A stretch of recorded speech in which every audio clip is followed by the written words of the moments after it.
Bonjour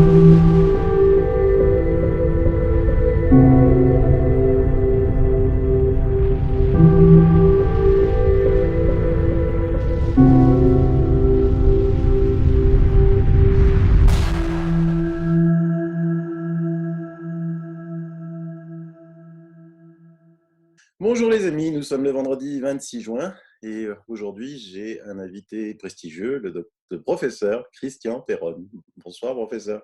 Bonsoir. Alors professeur, vous faites la une, hein, puisque vous avez écrit un livre là. Y a-t-il une erreur qu'ils n'ont pas commise? Et ce livre fait couler énormément d'encre et il est numéro 1 des ventes d'Amazon du reste. Toutes mes félicitations.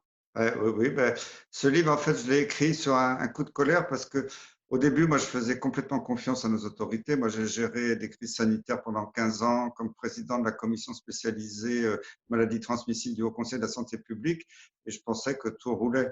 Et j'ai découvert avec les Français, avec vous, comme ça, au fur et à mesure, que finalement, rien n'était géré, que tout était fait à la petite semaine sur les masques, les tests, les traitements. Alors, je suis allé un peu dans les médias, pas au début, parce que j'étais confiant, mais après, quand j'ai vu que ça a commencé à dérailler, je suis allé dans les médias pour le dire. Et puis, personne ne m'a écouté pendant des semaines. Alors, au bout d'un certain temps, j'ai fini par arrêter dans les médias parce que je voyais que personne n'écoutait. Et j'ai éprouvé le besoin d'écrire ce livre avec des choses tout à fait documentées. Tout ce que je dis dans le livre est documenté pour dire là, il y a un problème. Ce n'est pas juste pour dire l'invité de la dernière heure qui sait tout alors qu'il arrive après, non, parce que j'ai l'expérience, j'ai la légitimité et que tout ce que j'ai dit depuis le début dans les médias, j'ai jamais changé d'un millimètre ma position. Donc, ce qui me donne, je pense, une certaine force pour pouvoir dire ça. Oui, ça c'est pour contrer les arguments qui disent ah bah oui, après la guerre, c'est facile de parler. Et moi qui ai suivi cette pandémie de près sur ma chaîne, effectivement, je vous ai découvert sur les plateaux télé et vous n'avez jamais changé une virgule, quoi. C'était quand même assez extraordinaire. Et des fois, je vous voyais sur des plateaux de télé un petit peu attaqué par certains de vos confrères. Vous avez toujours resté sur votre droite ligne, quoi. Et oui, ben c'est quand on connaît le système, qu'on sait comment ça marche et qu'on sait ce qu'il faut faire, bien on le dit. Et puis donc c'est pour ça que les gens qui disent que je suis le spécialiste de la troisième mi-temps, je ne peux pas accepter ces arguments. Je l'ai dit dès le début. Vous l'avez dit dès le début, Internet a de la mémoire, on peut tout retrouver. Dans votre livre, tout est sourcé, complètement sourcé, il y a tout qui est noté. Et en plus, on peut retrouver absolument tout ce que vous avez dit aujourd'hui grâce à Internet. Mais avant cela, vous avez dit quelque chose d'important, c'est que vous étiez justement en charge de vous étiez déjà en charge de hautes responsabilités au sein de l'État français. C'est-à-dire que par ma position de président dans la commission du Haut Conseil de la santé publique, alors pendant 15 ans, ce n'était pas le Haut Conseil de la santé publique, avant ça s'appelait le Conseil supérieur d'hygiène publique de France, bon, ça a changé de nom, mais ça revient au même, j'étais président pendant 15 ans. J'ai quand même côtoyé des ministres, des cabinets de ministres, de droite, de gauche, des directeurs généraux de la santé pendant des années. Nous avons géré ensemble beaucoup d'épidémies, le SRAS, la pandémie grippale et bien d'autres. Et il y avait une interaction très riche entre les experts et le ministère, et je pense qu'on a bien géré. Et en plus, quand vous êtes parti, vous avez remis un document en disant attention pour tout ce qu'il faut faire pour les pandémies futures. Alors, c'est pas, non, faites allusion au rapport sur les masques. Oui. Alors, c'était déjà, je suis parti 5 ans après, je crois, en 2016, mais en 2011, c'était le 1er juillet. J'avais signé un rapport qui avait été rédigé avec tous mes collègues, qui nous avait été demandé par les autorités, comment gérer les stocks de masques pour l'État français. Alors, moi, j'avais un peu oublié ce rapport, mais quand les journalistes m'en ont parlé il y a 2 mois, je l'ai relu. Et puis finalement, je me suis dit, mais tout était écrit là, pourquoi ils n'ont pas suivi? Et ce qui m'a choqué, c'est que je ne savais pas du tout que les stocks de masques avaient disparu. Moi, j'ai appris ça comme vous au mois de mars, où moi, je pensais que tout ça était bien réglé, on avait expliqué comment gérer les stocks, les faire tourner, etc. Et j'ai appris qu'après, en 2011, dès 2011, déjà, il y avait des hauts fonctionnaires qui avaient dit non, les masques, on s'en fout, on n'en a pas besoin. qui avait dit bah, finalement, s'il y a besoin de masques dans la société civile, ce n'est pas la responsabilité de l'État, c'est aux employeurs de se débrouiller. Les employeurs, avec la crise économique, avaient d'autres chats à fouetter que d'acheter des masques. Et tout ça a été abandonné. Puis après, les stocks se sont périmés, on ne les a pas remplacés. Et j'ai découvert ça tout récemment, quoi, et j'étais un peu effaré. Alors, on nous a accusés au moment de la pandémie grippale d'en avoir fait peut-être un peu trop, c'est possible. Au moins, les Français étaient protégés, même si ça a coûté un peu cher. Ben, finalement, je suis fier de ce qu'on a fait. Là, il y avait zéro préparation. Ben oui, il n'y avait plus de masques. Alors que, en plus, il y avait d'autres rapports de l'armée, hein, je crois, de mémoire, qui disaient faites attention à la gestion des masques. Les masques, j'ai découvert, comme ça, comme vous, dans les médias et puis les rapports officiels, que Jérôme Salomon, quand il était conseiller de Marisol Touraine, déjà avait participé à la décision qu'il n'y avait plus besoin de stock de masques. Après, j'ai appris ça a posteriori. Moi, il m'en avait jamais parlé. Pourtant, après, il travaillait dans mon service, qu'il avait alerté le futur président Macron qu'on n'était pas prêt pour une pandémie. Donc, moi, j'avais pleinement confiance dans Jérôme, qui est un très bon médecin. Je m'entendais très bien avec lui. Je me suis dit, bon, avec Jérôme, tout va être planifié, ça va être parfait. Et j'ai découvert que finalement, quand ils ont tous été au pouvoir, ils n'ont pas, je dirais, redressé la barre et dit, bon, là, on n'est pas prêt, il faut faire quelque chose. Et après, on nous a dit, bon, ils ont commandé des masques, mais c'était, le budget n'a pas été donné, il y a très peu des masques commandés qui sont arrivés. Bon, tout ça, ils le savaient tous.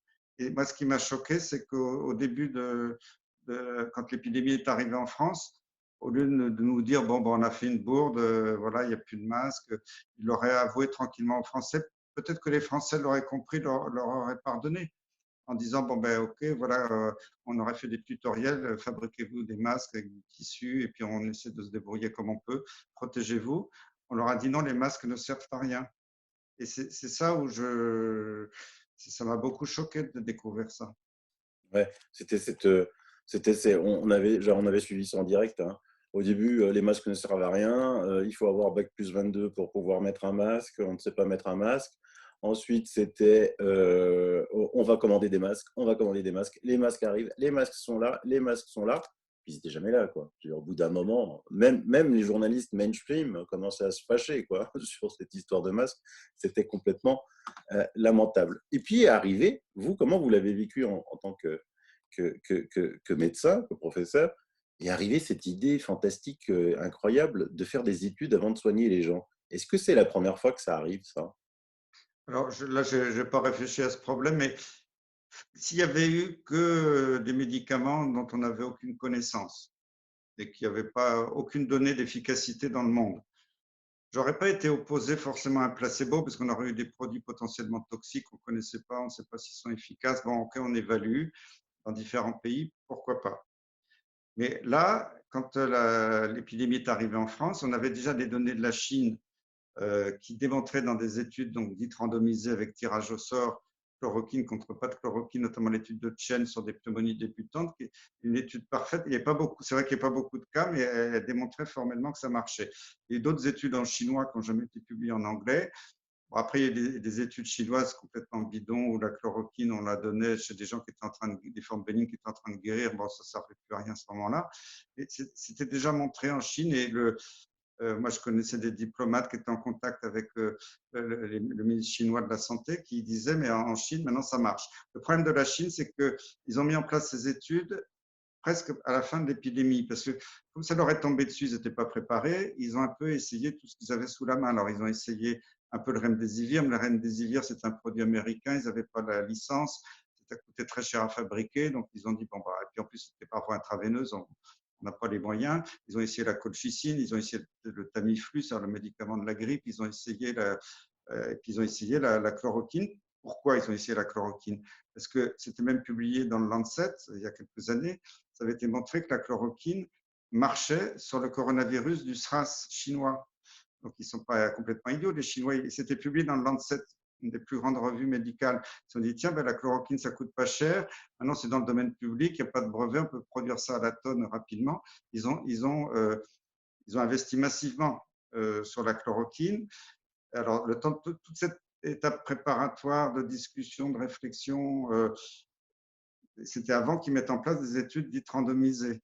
Et quand ils ont commencé à mettre en place les études, avec le confinement sur Wuhan, l'épidémie était en train de se casser la figure, comme toutes les courbes en cloche des épidémies.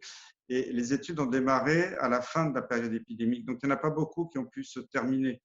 C'est pour ça que l'étude de Chen n'a pas beaucoup d'effectifs, mais elle est très significative, mais, parce qu'ils n'avaient pas pu inclure des milliers de patients, il n'y avait plus de patients à recruter. Et toutes les autres études chinoises ont capoté parce qu'il n'y avait plus de patients. On a vu la même chose après en Europe.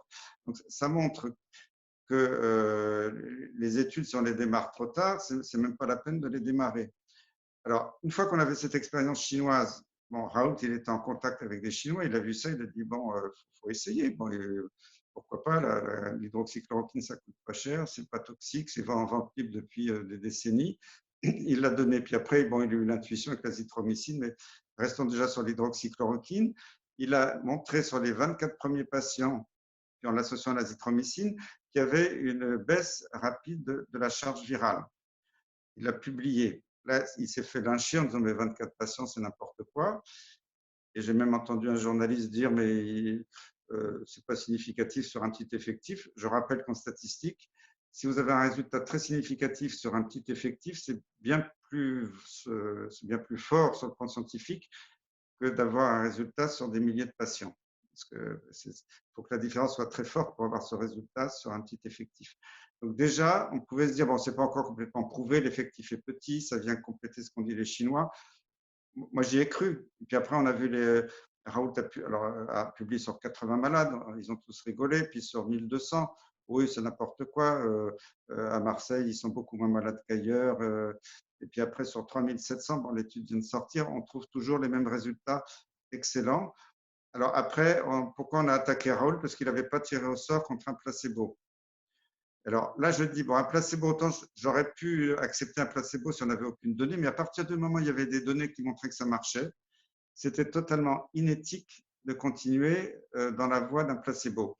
Et à l'appui de ça, j'ai, avec une amie qui était au comité d'éthique de l'OMS à Genève, elle m'a envoyé des documents, des recommandations de l'OMS sur quand est-ce que c'est éthique ou pas d'utiliser un placebo. Et dans cette situation, ce n'était pas du tout éthique. Donc, nos scientifiques qui critiquent Raoult en disant 3700 malades, on s'en fout, il y a des super taux de guérison, il y a très peu de morts, ça n'a aucune valeur parce qu'il n'y a pas de placebo. On ne peut pas prouver qu'il n'y a pas d'effet secondaire, qu'il n'y a pas d'efficacité. C'est du grand n'importe quoi.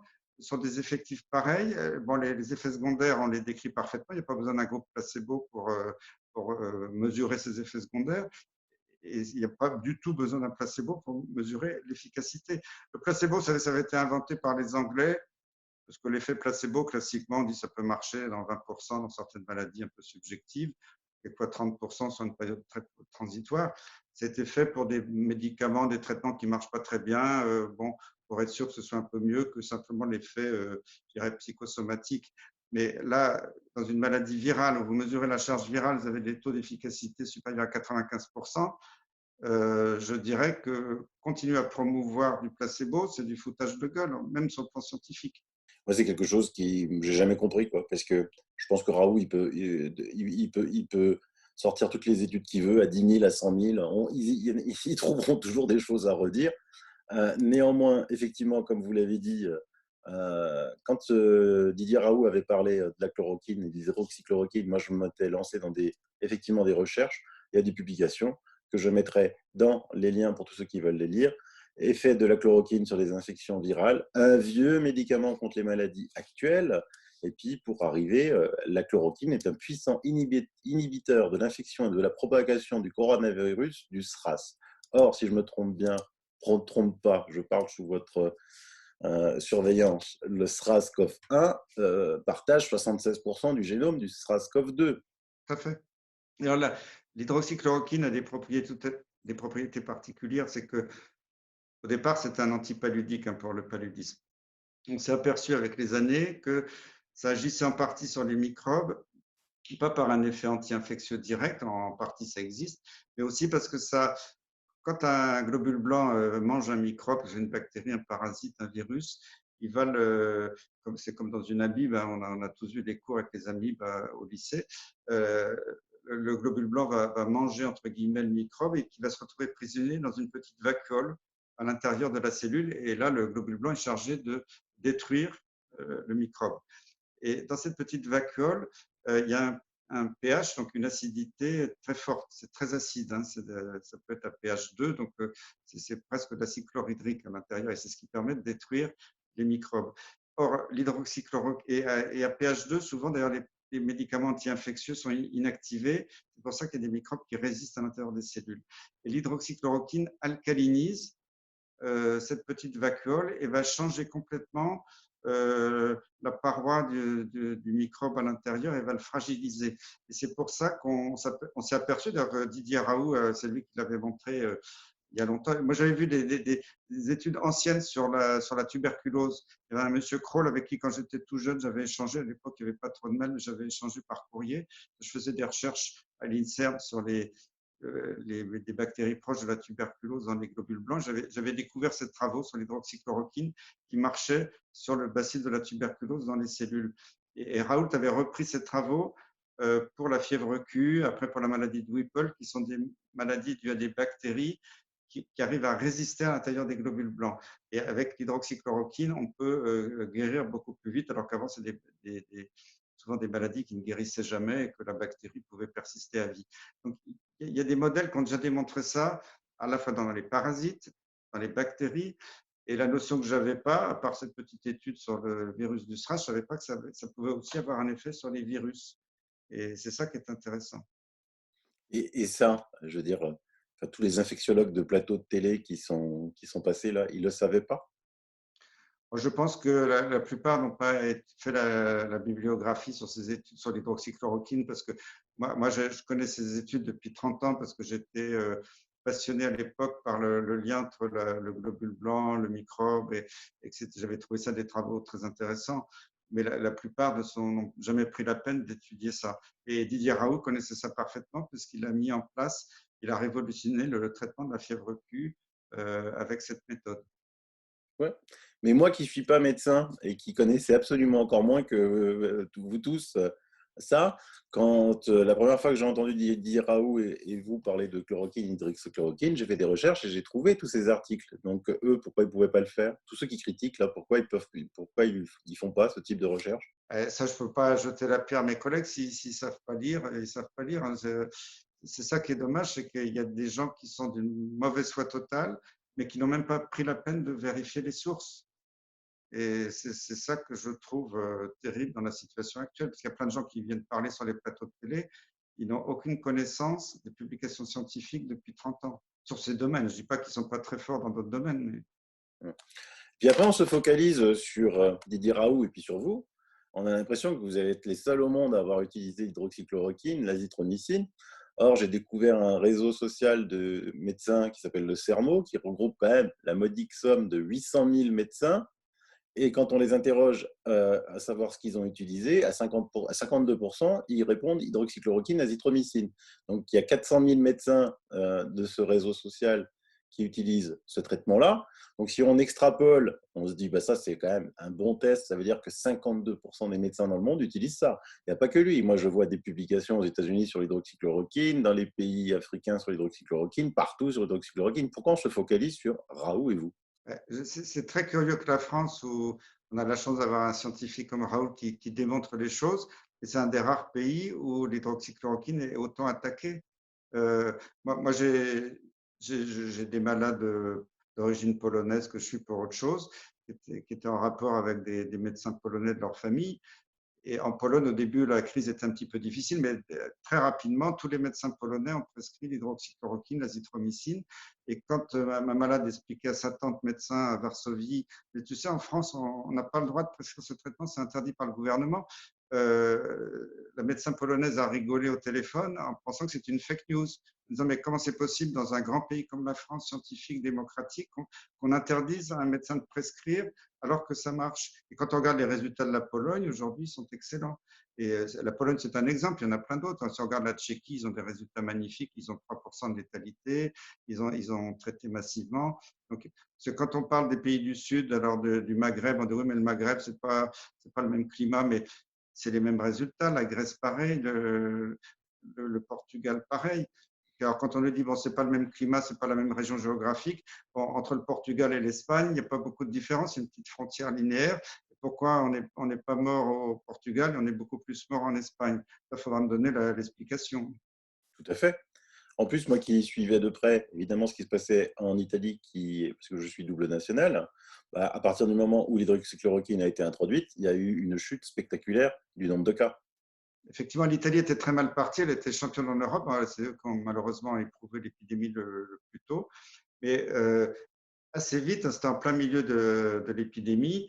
L'agence du médicament italienne, avec le feu vert des autorités de santé italiennes, ils ont publié un document en disant allez-y, on autorise l'hydroxychloroquine pour tous les médecins généralistes, je dis bien généralistes, en ville. La condition pour être sûr que ça ne part pas dans tous les sens, les malades devaient aller chercher l'hydroxychloroquine à l'hôpital parce qu'ils pouvaient comme ça un peu avoir une traçabilité de l'utilisation, un retour sur les effets. Et d'un seul coup, on a vu dégringoler le taux d'hospitalisation. Alors, ce qui me désole un peu, c'est que les médecins italiens l'ont déclaré très vite dans des médias grand public. Ils ont dit on va publier sur plus de 1200 malades. Et pour l'instant, je n'ai toujours pas vu sortir la publication. Comme aux États-Unis, il y a des médecins à New York qui ont annoncé la même chose. Et moi, je pense que pour l'instant, ces publications sont encore un peu bloquées dans des journaux internationaux parce que ce n'est pas normal qu'elles ne soient pas sorties plusieurs semaines après. Oui, bah ça, quand on voit les études à charge non vérifiées qui sont faites contre l'hydroxychloroquine, on se doute bien que, à l'inverse, les études pour l'hydroxychloroquine sont bloquées. Donc, il faudrait effectivement que… ouais. Le problème de la revue par les pairs, ce qu'on appelle la peer review en anglais dans les grands journaux, on sait très bien quand tout se fait de façon honnête, transparente, mais moi je l'ai vécu il y a très longtemps. J'ai vu une équipe concurrente qui m'a bloqué un article pendant 9 mois, ça peut aller jusque-là, en disant oui, ne vous inquiétez pas, la relecture est en cours. Et puis, une équipe concurrente américaine a publié dans le New England Journal of Medicine et 15 jours après, on m'a renvoyé mon article en disant il ne vaut rien. Et ils avaient piqué des idées de mon article.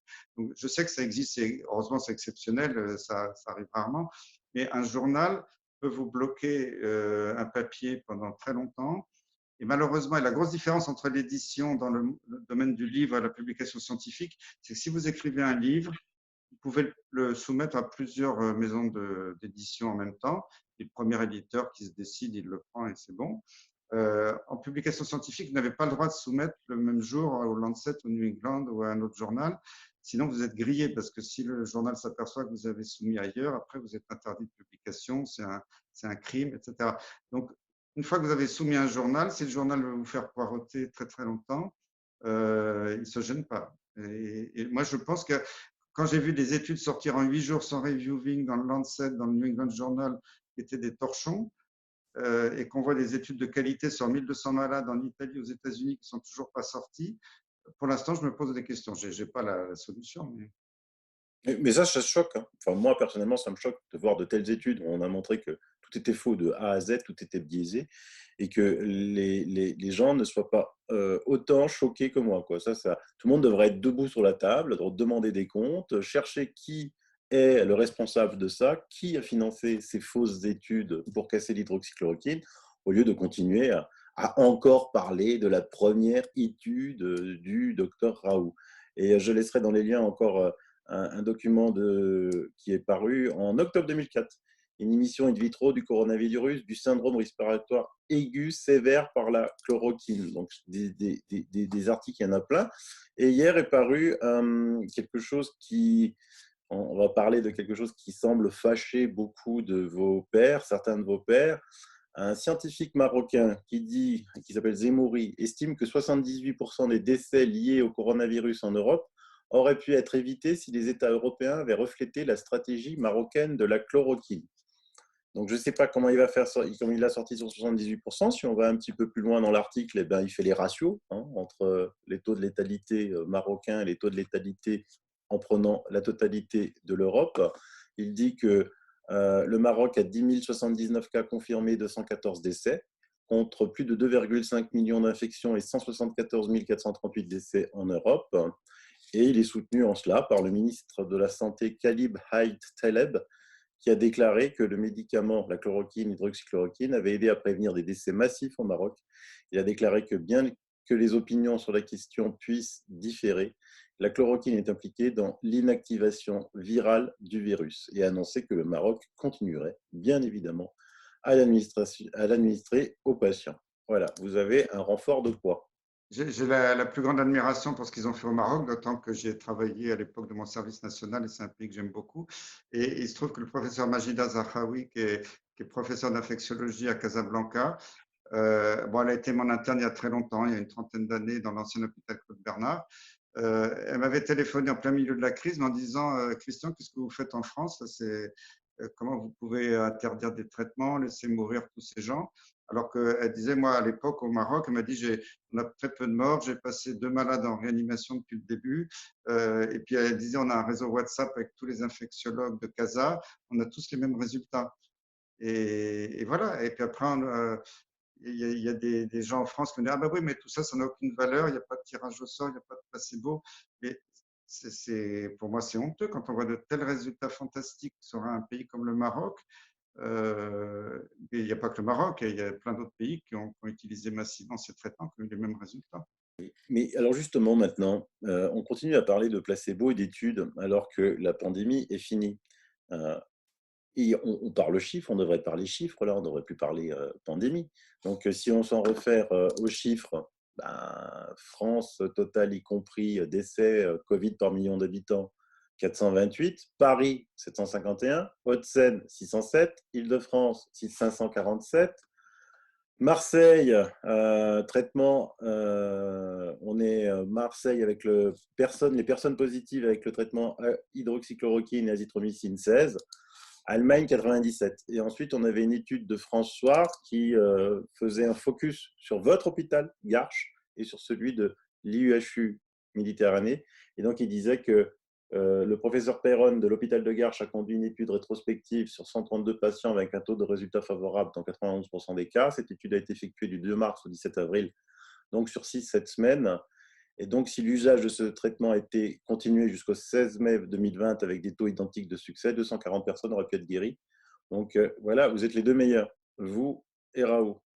Alors, cette étude, parce que quelquefois des gens ont dit sur Internet, Perron l'a retirée parce que elle était fausse, c'est des fake news. On a retiré le préprint parce que quand elle est sortie, on s'est pris des sauts de purin sur la tête.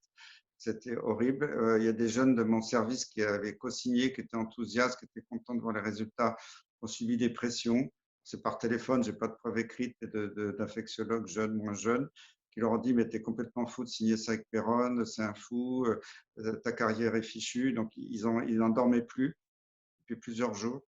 Et c'est pour ça que j'ai retiré moi-même le préprint pour calmer le jeu. Maintenant, le papier est toujours soumis. Je regrette qu'il soit toujours en relecture depuis maintenant très longtemps dans une revue internationale. On n'a toujours pas la réponse. J'ai relancé il y a quelque temps, on m'a dit vous inquiétez pas, c'est toujours en relecture. Bon, j'espère qu'il sortira un jour, mais je voulais dire aux gens qu'on fait circuler des fausses nouvelles, cet article n'est pas retiré. Il est toujours soumis pour publication. Mais effectivement, on a eu des très bons résultats et ça a un petit peu agacé des collègues. Ben, tant pis, c'est comme ça. Alors, il y a un article de François qui est sorti l'autre jour, bien documenté, qui a montré que la mortalité était supérieure en région parisienne, dans les hôpitaux de l'assistance publique hôpitaux de Paris, que dans les autres hôpitaux. Et c'est vrai qu'à l'assistance publique hôpitaux de Paris, bon, il y a des collègues qui ont quand même traité un peu, presque de façon clandestine, mais la consigne était de ne pas traiter, de réserver le traitement par l'hydroxychloroquine uniquement aux études randomisées, il y a Discovery. Et moi, au début, on avait très peu de chloroquine. Après, bon, on nous avait dit à l'époque que le Kaletra était un très bon traitement. On avait commencé à faire un peu de Kaletra, mais on voyait que ça ne marchait pas bien. Et quand on a vu les résultats de Raoult, on a voulu traiter tout le monde par hydroxychloroquine, azithromycine. Ma pharmacienne m'a dit, ben, on n'en a plus. Elle m'a envoyé un mail de la GEPS, qui est l'ancienne pharmacie centrale des hôpitaux, qui disait ben, on n'en a plus, nos internes ont dévalisé les armoires parce qu'il y a des seniors qui leur ont donné des consignes. Bon, voilà. Donc c'est vrai que j'avais râlé un soir sur un plateau de télé en disant mais c'est un scandale. Et le lendemain, l'assistance publique a dit mais c'est des fake news, on a toute la chloroquine qu'on veut. Et puis il y avait même Libération qui m'avait un peu attaqué. Puis comme j'ai envoyé le mail, ils ont vu que j'étais sincère. Voilà. Alors après, comme j'ai râlé, que mon doyen et réanimateur aussi a râlé, je dirais pour nous calmer, on nous a envoyé une caisse d'hydroxychloroquine, on a pu traiter à Garches. Il y a des endroits, ils n'en avaient pas. Mais pourquoi ça? Vous avez une idée? Il y avait une consigne de réserver. Vous savez, le ministère s'est vanté depuis le début de la crise. La France est le pays au monde qui a lancé le plus d'études randomisées, le plus d'études scientifiques. Et la France est le pays au monde où la létalité est la plus élevée. Parce que c'était très joli de faire des études, mais moi, quand j'ai vu Discovery au début, j'étais ahuri parce que même avant qu'ils rajoutent le bras hydroxychloroquine, il y avait déjà 4 groupes. Moi, j'ai fait des études cliniques et j'en ai fait plein. Déjà, quand vous avez 2 groupes, ça fait beaucoup de malades. 3, c'est compliqué. 4, c'est mission impossible. Alors, ça dure très longtemps pour recruter des milliers de gens. En plus, quand vous faites une usine à gaz européenne avec des réglementations différentes, des langues, bon, même si tout le monde parle en anglais dans les essais, mais c'est quand même compliqué à monter comme ça en 15 jours. Et quand on nous a dit, moi j'ai vu les officiels, des hommes politiques dire bon, on aura les premiers résultats de Discovery dans 15 jours, dans un mois. Moi, ça me faisait rigoler parce que je ne comprenais même pas comment c'était possible. Et comment on a embarqué tout le monde dans ce film, alors qu'il suffisait d'avoir fait un petit peu de recherche clinique dans sa vie pour savoir que c'était mission impossible et que les essais, les résultats, on les aurait bien après la fin de la vague épidémique. Ça, c'était évident. Moi, ça me sautait aux yeux. Et tout le monde me disait non, non, il faut interdire les traitements. Tout le monde doit rentrer dans les essais. Mais attendez, vous dites que la France est championne du monde des études, mais il y en a une qui est sortie. Pour l'instant, non, à ma connaissance.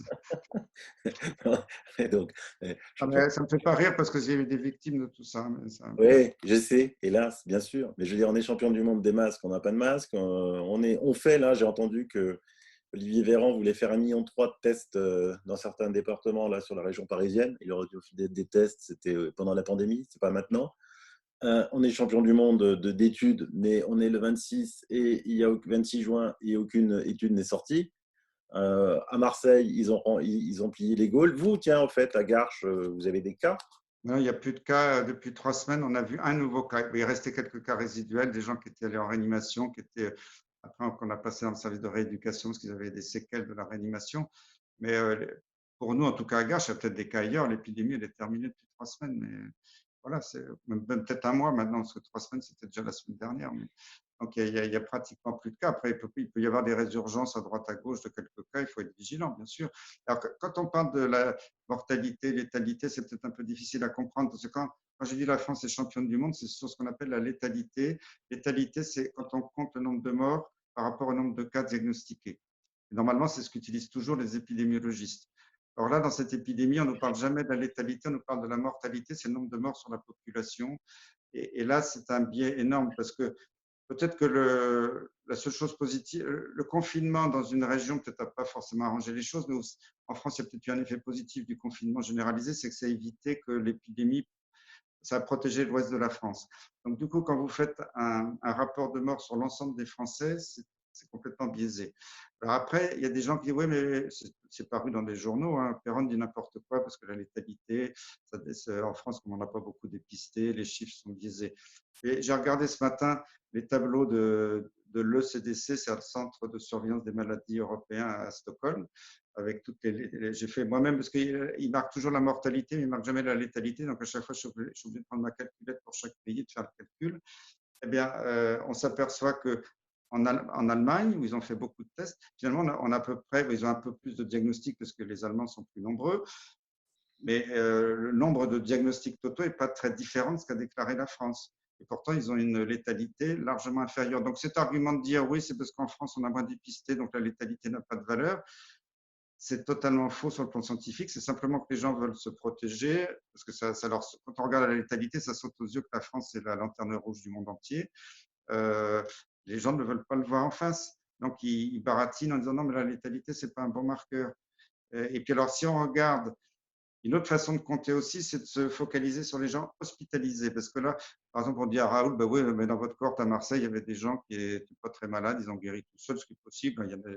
Et quand on se focalise sur les gens hospitalisés, a priori, s'ils ont été hospitalisés, ils avaient au moins une forme moyennement grave, parce que nous, on n'a pas hospitalisé des gens qui avaient une forme bénigne, hein, ils sont rentrés chez eux, mais moyennement grave à très grave. Et qu'on regarde chez les gens hospitalisés dans différents endroits, combien sont sortis vivants à la maison et combien sont sortis les pieds devant, là, on s'aperçoit de différences énormes. dans l'ensemble de la France, 20% des gens qui ont été hospitalisés pour le Covid dans toute la France sont morts. À Marseille, à l'IHU, c'est 3%. C'est énorme la différence. Mais ouais, mais à Marseille, la mairie de Marseille n'a pas remonté les cas, ou l'ARS n'a pas communiqué. Et puis à Marseille, les malades étaient moins graves. Et puis, alors, Didier Raoult, il a pas jeté les morts dans le vieux port, il ne les a pas planqués sous le tapis ou dans la cave de l'IHU. À un moment donné, il faut arrêter. Il n'a pas envoyé les malades en train de mourir en train, en TGV spécial pour qu'ils aillent mourir à Paris ou en Alsace. C'est une désinformation. Évidemment, ça dérange tout le monde. Et c'est pour ça que les gens refusent de voir ces chiffres, parce que ça leur pète à la figure aujourd'hui. Tout à fait. Bah, moi, je discutais avec un ami qui m'avait annoncé qu'un de ses parents était mort, hein, ici sur Strasbourg. Un de ses proches, pardon, pas de ses parents. Et je lui ai dit, ah bon? Et il a été soigné à quoi? Il m'a regardé avec des grands yeux. Euh, il m'a dit, ben, je sais pas. J'ai dit, bah, écoute, renseigne-toi, peut-être. Ça serait bien que tu te renseignes avec quoi ils l'ont soigné. Parce que, en fait, le paracétamol, c'est pas un médicament. Le paracétamol a été le médicament recommandé, et avec le Rivotril dans les cas graves. Donc, c'est Et ça on qui a, est. et on a fait des études. Ah, il n'y a eu aucune étude, non? Mais alors pourquoi Rivotril, paracétamol, on peut en prescrire sans étude et hydroxychloroquine, c'est un scandale? Oui, mais ça, c'est ça où ça ne va pas, c'est que il y a deux poids, deux mesures selon les situations. Parce que même quand j'ai vu même des collègues éminents qui, même avant qu'il y ait les premiers cas en France, disaient dans les médias, le remdesivir, ça va être la molécule qui va tout changer. Il n'y avait quasiment pas de données, peut-être une petite étude in vitro, in vivo, genre chez l'homme, il y avait quasiment que dalle. Et puis déjà, ils affirmaient que c'était la révolution avec le remdesivir, mais même avant qu'on en prescrive. Ça m'a choqué parce que la chloroquine, il y avait des données in vitro sur le virus du SRAS publiées depuis des années. Il y avait les études chinoises, il y avait les études après l'étude de Raoult qui est venue un petit peu après. Et pourquoi? Alors, dans un cas, il y a zéro donnée, mais on dit oh, c'est un produit génial. Dans l'autre cas, il y a des données, mais on dit non, non, elles sont mauvaises, elles ne sont pas fiables. Et, Justement, mais j'ai un esprit scientifique, hein. Moi, je reste zen, je dis simplement, il y a des choses que je vois sous mes yeux, je sais lire les publications. Il y a un truc qui ne va pas.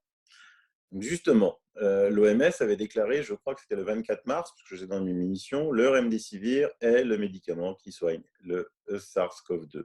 Le Haut Conseil de la santé publique en France a recommandé aussi en mars le remdesivir. Didier Raoult, hier, quand il a été devant la commission du parlementaire, a dit qu'effectivement, in vitro, il y en avait deux qui fonctionnaient, l'hydroxychloroquine et le remdesivir, un qui coûtait 4 euros, l'autre qui coûtait, je ne sais plus, 4 000 ou 800 euros. Et malgré tout, sur remdesivir, il a dit quelque chose. Alors ça, je l'ai appris hier. Il n'y en a pas du remdesivir. Vous avez des indications, vous, là-dessus? Alors, je pense qu'il y a une certaine. Je crois que c'est un produit qui est très, d'après ce qu'on m'a expliqué, qui est très compliqué à fabriquer. Ça ne se fait pas en 3 minutes comme de la chloroquine. L'usine est en Californie. Et on a bien vu qu'il y avait un problème d'approvisionnement et de pénurie parce que même après le lancement de Discovery, comme ça patinait, ils avaient du mal à inclure suffisamment de malades.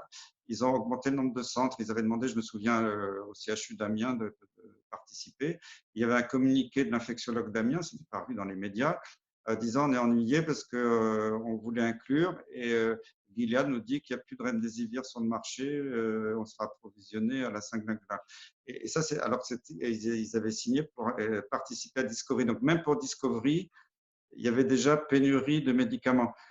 Puis en plus, imaginez gérer une pandémie avec un produit qui se fait que par voie intraveineuse, ça paraît un petit peu hallucinant quand même si ça avait marché. Et donc, pour continuer, ben, l'Agence européenne des médicaments a publié hier, elle recommande d'autoriser la mise sur le marché du remdesivir pour les patients atteints du Covid-19. Alors, ça, c'est incroyable parce que la grande étude publiée a montré qu'il n'y avait aucun impact sur la mortalité. Et puis le lendemain, Gilead fait un communiqué. Non, non, mais la mortalité, d'accord, ça ne marche pas, mais sous-entendu, la mortalité, c'est un détail. Moi, je laisse ça dans leur bouche hein, parce que ça m'a choqué. Mais c'est comme un produit très intéressant parce que ça raccourcit un petit peu la durée des symptômes chez ceux qui ne sont pas morts.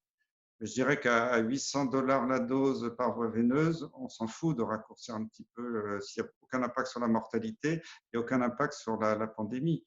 Et que ça passe comme ça dans une agence internationale, Moi, ça me choque. Après, je ne sais pas les dessous de tout ça, mais Mmh. Mais dessous de tout ça, c'est qu'on a vu quand même, tous les Français ont vu, de leurs yeux vus, les conflits d'intérêts énormes, quoi, hein. Là, on peut être gentil et continuer à mettre la poussière sous le tapis en disant on ne veut pas le savoir. Il y a François qui a publié, c'est public, hein, l'argent touché par les 13, le top 13, il s'est limité au top 13, hein, classement des revenus récents versés par l'industrie. Et on a quand même la surprise de voir dans ce classement, que je laisserai dans le descriptif de l'émission, de voir qu'il y a beaucoup de médecins que l'on voyait surtout sur les plateaux télé. oui, alors moi, après, je ne veux pas euh, interpeller tel ou tel médecin, mais c'est une notoriété publique. Il suffit d'aller sur Transparence Santé, sur les sites. Voilà. Après, moi, je ne reproche pas à un médecin d'avoir travaillé pour l'industrie. C'est quelque chose qui est légal. On peut toucher de l'argent. Les industriels ont besoin d'experts. Bon, OK, on le déclare. J'espère que la plupart l'ont déclaré. Après, ce qui me choque et ce qui est même interdit par la loi normalement, c'est qu'un expert qui a touché de l'argent participe à un groupe de travail officiel pour influencer des décisions dans lesquelles un des produits pour lesquels ils ont touché de l'argent est en cause. Alors, moi, j'ai travaillé avec beaucoup de groupes de travail. Les procédures de conflit d'intérêts sont de plus en plus rigides et c'est normal depuis des années. Quand vous avez dans un groupe de travail à l'Haute Autorité de Santé, vous devez tout déclarer. Si vous avez un conflit un peu sérieux, vous êtes éjecté du groupe. Moi, ce qui m'a beaucoup choqué au Conseil de la santé publique, j'ai quand même présidé la commission pendant 15 ans. Quand je suis arrivé il y a 15 ans, ça s'appelait Conseil supérieur d'hygiène, il n'y avait que dalle. Il n'y avait pas de procédure, le conflit d'intérêts, on s'en fichait.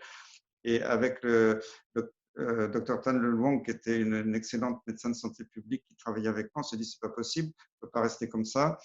Donc on a fait une charte des conflits d'intérêts qui s'est améliorée au fil du temps. Et à l'heure actuelle, dans le Haut Conseil de la santé publique, il y a une charte sur la gestion des conflits d'intérêts. Moi, je la connais par cœur parce que j'ai participé à sa rédaction. Et j'ai toujours fait respecter scrupuleusement pendant 15 ans. Euh, Qu'est-ce qu'a dit cette charte?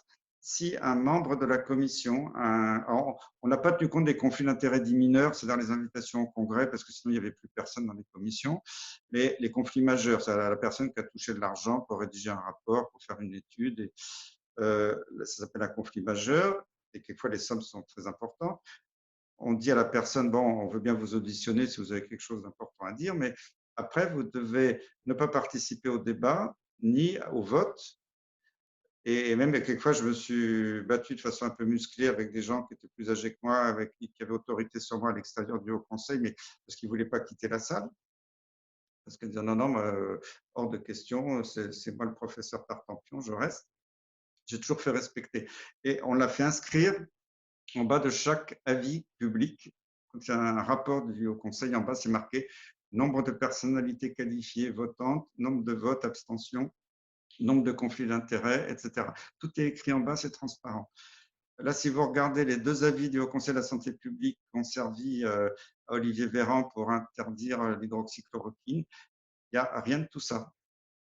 Avis rendu d'après un groupe de travail qui comprend des membres du Haut Conseil et des membres qui ne sont pas du Haut Conseil. Alors, il y a la liste. Hein, bon. Alors, les conflits d'intérêts, on n'en parle pas. Il n'y a pas eu de vote parce que ce n'est pas mentionné. Et puis après, c'est le président du Haut Conseil qui a rendu sa décision. Ça s'est fait dans des conditions, pour moi, tout à fait anormales, qui n'ont pas respecté la charte de gestion des conflits d'intérêts. Voilà, moi, je ne veux pas jeter la pierre à un tel ou un tel. Et je sais que dans ce groupe, dans cette commission, quand on regarde sur Transparence Santé, il y a des gens qui ont des conflits d'intérêts majeurs qui n'auraient même pas dû siéger à ce moment-là. Et c'est là où ça ne va pas. Et je pense que quand il y aura de l'expertise indépendante par les députés, les sénateurs ou voire par voie judiciaire, il y aura des comptes à rendre sur cette façon d'établir des rapports officiels pour éclairer soi-disant le gouvernement sans que tout ça ait été respecté avec la transparence indispensable. Moi, ça m'a choqué hein, quand j'ai vu que ce Haut Conseil, avec l'article de Marianne, a été sponsorisé par beaucoup de laboratoires. En plus, laboratoires complètement concernés par cette pandémie, parce qu'on parle beaucoup du Remdesivir, donc de Gilead, par rapport à l'hydroxychloroquine. Mais en plus, vous allez voir dans ce top 13, il y a beaucoup de médecins que vous avez plus vus sur les plateaux télé. Je ne suis pas sûr qu'ils avaient ils étaient beaucoup dans les hôpitaux. Et après, quand je vois cerise sur le gâteau, un médecin, on ne citera pas de nom, vous le trouverez vous-même, mais qui est rédacteur en chef du journal Médecine et maladies infectieuses, qui compare le plaquenil, donc l'hydroxychloroquine, à du papier toilette. Et quand on a vu, on vient de voir que c'est connu l'hydroxychloroquine depuis 2002, notamment sur le SARS-CoV-1, je me pose aussi des questions sur les capacités de rédacteur en chef de ce genre de revue. Alors, se protéger derrière un haut conseil scientifique pour monsieur et madame lambda dans le Gers, ils disent oh là là, haut conseil scientifique, c'est les meilleurs des meilleurs. Mais en fait, quand on gratte un peu, non. Bah, le professeur en question, je crois, n'est pas dans le Haut Conseil, mais bon, voilà. Moi, je ne veux pas jeter la pierre à un tel ou un tel, mais c'est des choses qui sont vérifiables, qui sont dans le domaine public, c'est tout. Et puis alors, je vais vous raconter quelque chose. C'est qu'en France, il y a la polémique sur l'hydroxychloroquine. En Italie, il y a eu deux hôpitaux, l'hôpital de Mantoue et l'hôpital de Padoue, qui ont été, mais alors, ils ont tout misé sur le plasma. Hein, donc le plasma, c'est tirer les anticorps de quelqu'un qui a eu le Covid et les donner à un malade. Ça a eu des résultats, mais spectaculaires. Ben, vous savez quoi? Ils ne voulaient pas en entendre parler. Alors que là, qu'est-ce qu'il peut y avoir comme… Autant on peut dire, on peut se chercher des noises à l'hydroxychloroquine, au truc, en disant il y a des effets, il faut faire attention, crise cardiaque. Mais le plasma, qu'est-ce qu'il peut y avoir comme contre-indication au plasma? Il faut être prudent parce qu'il peut y avoir des transmissions de le VIH, enfin, si on fait des tests avant, ou d'hépatite virale, de virus transmissibles par voie sanguine. Mais s'il y a tous les tests faits avant, quand c'est bien fait, il n'y a pas de risque pour une maladie potentiellement mortelle. Après, je sais qu'il y avait des études qui devaient démarrer, le ministère l'avait annoncé en France, puis après, on n'a pas eu de nouvelles. Alors, honnêtement, je ne sais pas ce qui s'est passé, pourquoi ça a capoté. Voilà. Là, par contre, effectivement, l'étude du plasma en France, on n'a jamais eu plus aucune nouvelle. En tout cas, en Italie, ils ont sauvé beaucoup de vies grâce à ça et ça a bien fonctionné. Et ils ont continué à Mantoue et à Padoue. Et ça a fait beaucoup de débats parce que les gens ne comprenaient pas, parce qu'ils prenaient évidemment, ils parlaient de nouvelles machines justement pour justement euh, avoir zéro défaut, zéro. Maintenant, dans votre livre, euh, il n'y a pas que la critique de ce qui s'est passé pendant la pandémie. Moi, j'ai aussi appris des choses quand même assez affolantes parce qu'il faut revenir à la source. Parce qu'on parlait de l'Allemagne. Moi, je suis frontalier de l'Allemagne. Euh, Eux, ils ont des lits en réanimation. Ils ont pris des patients français, ils ont pris des patients italiens, ils ont pris des patients polonais au début. Ils ont pris des patients de tout le monde, tranquille. Et dans votre livre, vous expliquez à partir de la destruction de l'hôpital public programmé. Et c'est arrivé, vous racontez comment la loi Bachelot, que vous avez appelée entre vous, entre médecins, la loi scélérate, a détruit mais complètement l'hôpital public, quoi. Alors déjà, la destruction de l'hôpital public, c'est très ancien, ça remonte à Juppé. Hein, mais pire, tous les gouvernements de droite et de gauche ont eu exactement la même politique. C'est quelquefois, quand alors je votais, tiens, un coup à droite, un coup à gauche, je dis, tiens, avec le nouveau gouvernement, ça va changer. En fait, ils ont les mêmes conseillers, les mêmes énarques dans les cabinets ministériels et ça n'a pas changé d'un poil. Et je l'ai vu au fil du temps. Et la loi HPST, donc la loi dite Bachelot, a été terrible parce qu'elle a supprimé le pouvoir des médecins à l'hôpital. Elle nous a demandé des entrepreneurs de gagner de l'argent et de faire la concurrence avec les cliniques privées, alors que la concurrence était totalement déloyale parce que les cliniques privées, mais je ne suis pas contre le privé parce qu'on en a besoin, puis il y a des collègues très efficaces dans les cliniques privées, ils ont des directions très efficientes souvent. Et pourquoi on nous a mis en concurrence avec eux? On ne fait pas le même job. Dans les cliniques privées, ils vont prendre des malades qui ne posent pas trop de problèmes, qui sont faciles à traiter, parce que dès qu'un traitement coûte trop cher, ils l'envoient à l'hôpital public, parce que ça veut pas, sinon ça vient, ça alourdit leur budget. Et puis ils prennent des malades qui n'ont pas trop de, comme on dit maintenant, de comorbidité, de maladies sous-jacentes, de handicap, parce que sinon ça coûte trop cher, ils ne guérissent pas tout de suite ou ils ne se remettent pas de l'intervention chirurgicale très vite et ce n'est pas rentable. Donc en plus, on nous a, avant, quand un malade est, maintenant on a des points par diagnostic. Donc à une pneumonie rapportant, une septicémie temps, etc. Puis après, ça vient dans le budget. Bon, avant, moi, je vois à Garches, on a des malades handicapés, ils font le tour de l'hôpital, mais c'est normal parce ils sont paralysés, ils ont des infections, donc ils viennent chez moi en maladie infectieuse, on les traite. Après, ils vont en chirurgie parce qu'ils doivent être opérés des scars ou de l'os qui est infecté. Après, ils vont en rééducation. Quand ça se complique, ils vont en réanimation. Il y en a qui restent comme ça presque un an dans l'hôpital. Et depuis cette loi, un séjour dans le même hôpital, c'est un seul séjour. Vous voyez. Alors que le même malade, il reste 3 jours dans une clinique privée, c'est pas le même, mais un malade, il va avoir le même prix, mais c'est sur 3 jours. Donc, forcément, on est perdant. On ne tient pas compte. Alors après, il y a eu quand même un petit peu des assouplissements dans les financements parce que ça devenait ubuesque, mais on est toujours perdant. Et après, on nous dit à la fin de l'année, oh ben, Monsieur Perron, votre service n'est pas rentable, vous n'avez pas fait assez de points. Et mais je ne suis pas le seul. Tous les médecins d'assistance publique, mais partout en France, ils sont ulcérés. On n'est pas des entrepreneurs pour faire du fric sur le dos des malades.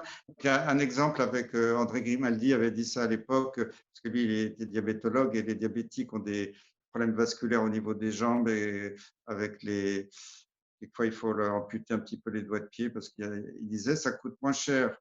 Ça rapporte beaucoup plus à l'hôpital si on ampute les gens sous le genou plutôt que de faire des soins consciencieux pendant des semaines avec les infirmiers tous les jours qui font des pansements, parce qu'on va garder les gens pendant des semaines pour des soins qui ne sont pas rentables et qui ne rapportent rien. Il n'y a pas de médicaments coûteux, il y a pas. C'est totalement ubuesque. Et j'ai appris dans votre livre que donc vous avez, en tant que chef de pôle, on vous a demandé de suivre une formation de management réalisée par des profs de HEC. Ah oui, c'était super. Alors, on a bien rigolé parce qu'on était des potaches. Alors, je me souviens, j'étais avec Olivier Lioncan, qui était le chef de service de neuro à la Pitié, qui après était le conseiller santé de Hollande à l'Élysée. Il y avait tout un tas d'éminents professeurs. On était sur les bancs de la classe. Et puis, les profs d'HEC, on leur avait dit, ça y est, ces médecins, c'est pas des gens sérieux, il faut leur apprendre le management. Et puis, bon, ils nous ont fait travailler sur des cas à l'hôpital. Puis après, il disait, mais prenez des parts de marché, etc. Sarkozy avait dit ça à l'hôpital, si vous augmentez l'activité, vous aurez plus de moyens, vous aurez plus d'infirmières, plus de médecins. Et en fait, quand on a augmenté trop, tout le monde a du coup augmenté l'activité pour essayer d'avoir des moyens. La Sécu, au bout de quelques mois, a dit stop, on ne peut pas suivre. Parce que qui paye l'hôpital, c'est la Sécu. Et si on augmente l'activité, on augmente les dépenses. Et donc, comme on ne pouvait pas ralentir forcément l'activité partout, on diminue le prix du point. Donc, on touche toujours la même somme pour une activité supérieure, on ne nous donne aucun moyen, on nous en enlève chaque année. Et ça s'appelle l'amélioration de l'efficience en jargon hospitalier. Et ça, on l'a tous vécu. C'est complètement biaisé. Alors, quand on a expliqué ça aux profs d'HEC qui venaient nous faire la leçon, ils ont été convaincus parce qu'on disait tous la même chose. Là, ils ont été atterrés, mais on dit, mais comment vous arrivez à travailler dans ces conditions? C'est impossible parce qu'eux, ils étaient dans un modèle d'entreprise. Donc, il y a une directrice générale de l'assistance publique qui à l'époque, venait de chez Danone. Il fallait générer des bénéfices comme la production de pots de yaourt. Et pour nous, médecins, le malade ne comptait plus, la compassion ne comptait plus. C'était que combien on va se faire d'argent sur le dos de chaque malade. Mais c'est ça qui est important parce que dans ce livre, au-delà de cette crise du Covid, parce que cette crise du Covid là va se terminer et on va s'apercevoir que bien évidemment vous, les professeurs Raoult, aviez raison, j'en suis convaincu moi. Mais par contre, il va rester l'énorme problème de l'hôpital public. Avec ce que vous nous dites, les Français, j'espère que maintenant ils comprennent pourquoi déjà avant l'hôpital public était dans la rue parce qu'ils n'ont plus de moyens. Et vous dites qu'en plus, le Conseil national des généralistes enseignants, il vous a supprimé, quoi? Il vous a supprimé les postes d'internes de médecine générale de la plupart des services hospitaliers. Alors ça, c'est quelque chose que je n'ai pas compris parce qu'il y a les internes dits de spécialité. Alors, un interne peut être en maladie infectieuse, en rhumatologie, en chirurgie orthopédique. Et puis, il y a une autre spécialité qui est la médecine générale, qui était reconnue comme une spécialité à part entière, et c'est très bien. Et dans tous les services de médecine, on avait des internes de médecine générale et ils venaient apprendre le métier à l'hôpital et puis ils partageaient leurs 4 ou 5 ans d'internat avec des cabinets de médecine générale. C'était très bien que les futurs généralistes aussi apprennent en cabinet de médecine générale, donc c'était équilibré. Puis d'un seul coup, on nous a supprimé, alors, à part quelques exceptions, il y a encore quelques spécialités, il y a des internes de médecine générale, mais la plupart ont été supprimés des hôpitaux, comme ça du jour au lendemain, sans concertation. Du jour au lendemain, je suis passé de 4 internes à 2 internes pour plus de 40 lits à l'époque. On s'est trouvé en grande difficulté parce qu'après, les internes, ils participent aux gardes, aux contre-visites le soir. Là, les vieux, on le fait aussi, mais Moi, quand j'étais jeune à l'hôpital, c'est les internes faisaient tourner la boutique et puis les seniors nous accompagnaient, nous aidaient. Et là, maintenant, c'est l'inverse. On n'a plus d'internes et ce sont les seniors qui font tout le travail. Pas partout, parce qu'il y a encore des services très richement dotés en interne. Mais c'était un drame pour beaucoup de services hospitaliers. Et c'était décidé comme ça d'un claquement de doigts, sans aucune concertation. Ben, c'est comme ça, débrouillez-vous. Et ça a été. J'ai pas compris cette décision. Mais là maintenant, bon, vous êtes plus dupe, hein, parce que vous savez qu'on dit on va donner on va nouveau faire le Ségur de la santé, on va donner des sous à l'hôpital. On vous l'a fait combien de fois cette affaire-là? En fait, ça fait des années qu'on dit vous inquiétez pas, on va vous donner des moyens. Puis en fait, c'est plutôt chaque année on enlève des moyens. Ça, c'est l'habitude. Et puis il y a des années, par exemple, j'étais très bon en activité. Alors on me disait, ben, Monsieur Perron, vous avez été très bon, donc on vous enlève un petit peu de moyens parce que si vous avez fait aussi bien, vous pourrez faire aussi bien avec un peu moins de moyens. Et l'année d'après, où j'étais moins bon. Ça ne dépend pas de moi. Il y a des fluctuations en maladie infectieuse. Il y a des années on remplit à fond les lits, d'autres années s'il y a moins de demandes, ben, c'est comme ça. Ben, cette année, Monsieur Perron, vous n'avez pas été au rendez-vous de l'activité, donc on est obligé de vous enlever des moyens. Puis un jour, je disais à la directrice financière, alors quand je suis bon, on m'enlève des moyens, quand je suis pas bon, on m'en enlève. Alors elle a eu un grand sourire en disant, ben, je vois que vous avez tout compris à notre management. Bon, c'est voilà, de toute façon, on est pieds et poings liés, les médecins, on n'a plus le droit de rien dire, et puis on obéit, et c'est comme ça. Ah, mais ça peut. Mais c'est grave ça quand même, je veux dire, hein, parce que ils vont continuer à raboter, raboter, raboter. Ouais, on va où? On va vers l'hôpital privé, mais vous avez dit vous-même que l'hôpital privé, les cliniques privées ne s'intéressent absolument pas aux malades complexes.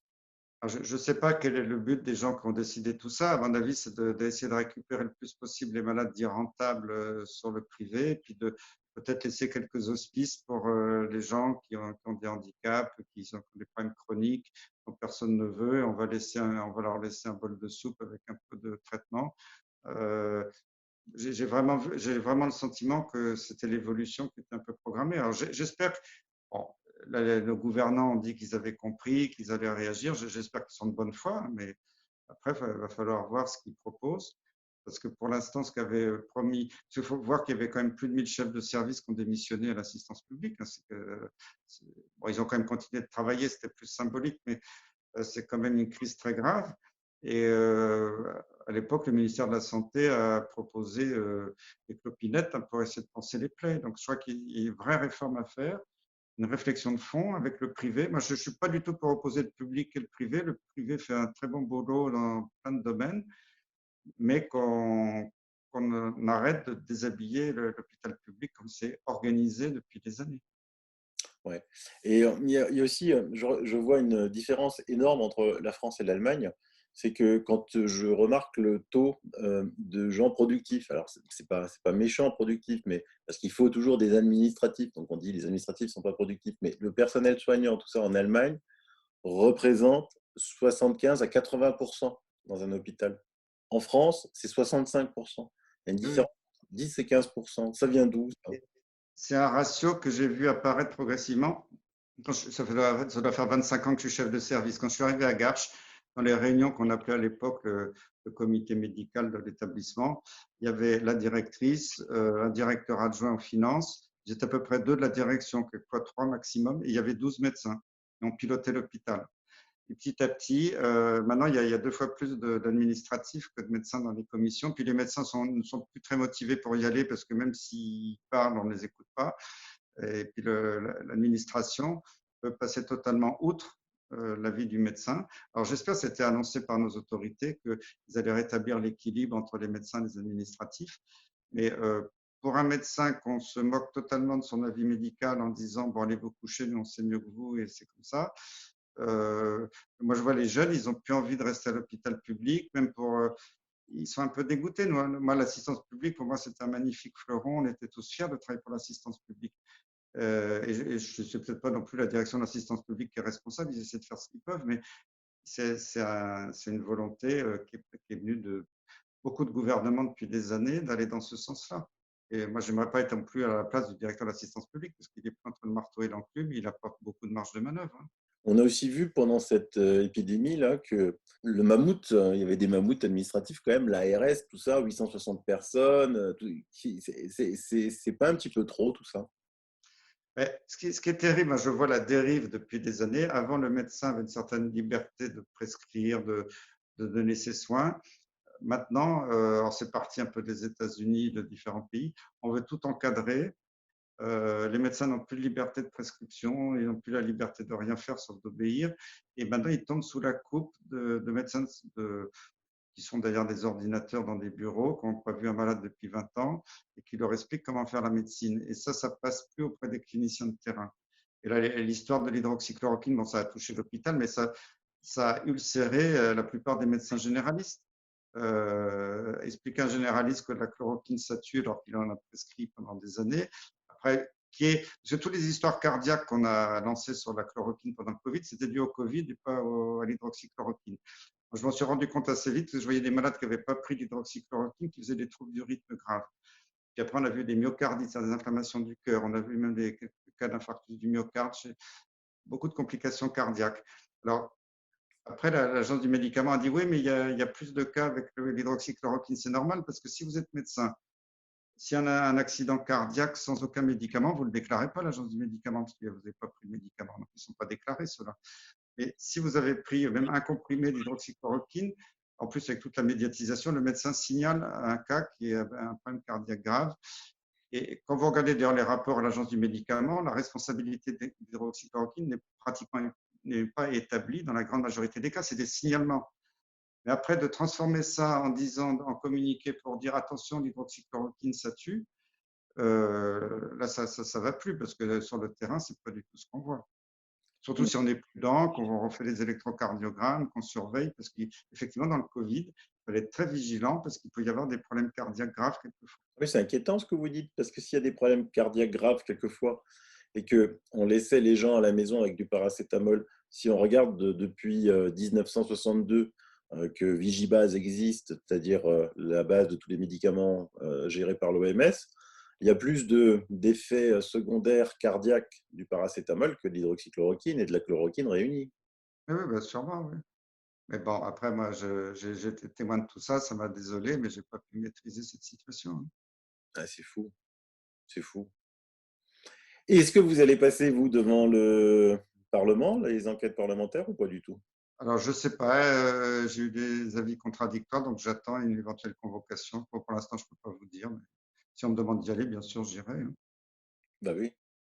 Hein. En tout cas, bravo.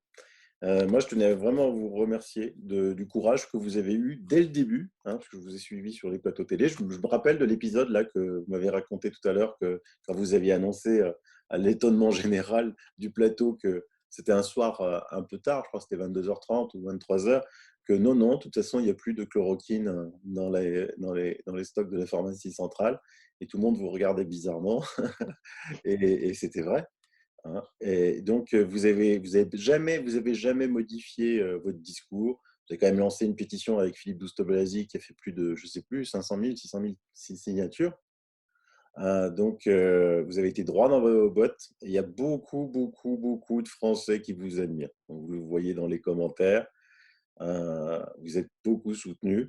Je sais qu'on essaye, évidemment, on va essayer de vous chercher des noises, mais nous, on vous soutiendra toujours. Ne vous inquiétez pas, on vous lâchera jamais. C'est gentil. Et en tout cas, parce qu'il y a eu dans les médias des gens qui ont dit que je diffamais dans mon livre. Dans mon livre, il n'y a aucune diffamation. Alors, c'était relu d'ailleurs par les avocats de l'éditeur, c'est normal. Et tous les propos que j'ai tenus sont documentés avec des sources. Donc, moi, je suis très à l'aise parce que ce sont plutôt des gens qui cherchent à me nuire, qui disent que j'ai été diffamant dans mon livre, ce qui n'est absolument pas le cas. J'ai essayé simplement de faire un relevé objectif de la situation. S'ils disent ça, c'est qu'à mon avis, ils n'ont pas lu le livre, hein, parce que je conseille à tout le monde de l'acheter et de le lire. Vous allez voir que vous allez dire ah bah oui, ah bah oui, ah bah oui. C'est tout ce que vous allez pouvoir dire. Rupture de stock. Je pense que des détracteurs ont écouté ce que les autres disaient à la télé et ne l'ont pas lu. Parce que sinon, ils n'auraient pas écrit ces communiqués très virulents s'ils avaient lu le livre, je pense. Ouais, c'est mon avis. Alors, rupture de stock, c'est quand qu'il y a de nouveau du stock? Ouais, parce que l'éditeur est un peu pris de court, mais ils en impriment tous les jours. Et c'est vrai qu'on ne s'attendait pas à ce succès, quoi, c'est normal. Mais c'est vrai que c'est le livre maintenant numéro un partout. Il y a des librairies qui ont été dévalisées les premiers jours, donc ils réapprovisionnent. Ne vous inquiétez pas, vous en aurez, mais il faut être quelquefois un peu patient. Mais c'est dingue. Moi, le nombre de personnes que je connais ou indirectement qui ont le livre, hein, c'est juste affolant. Il faudra quand même publier une fois les chiffres de vente. Là, vous allez faire de l'ombre à, comment je me souviens du nom de la femme, l'écrivaine célèbre là, qui a écrit Harry Potter. Elle va dire, mais attends, c'est pas possible. Il y a un truc à faire. En tout cas, bravo, professeur Perron. Vous revenez quand vous voulez. Bravo. Parce qu'il va falloir que, j'espère que maintenant, on arrête avec ces études et qu'on parle chiffres, réalité, comparé. Voilà quoi. Merci beaucoup. Voilà, merci. À la prochaine. Au revoir, professeur. Au revoir. Au revoir, les auditeurs.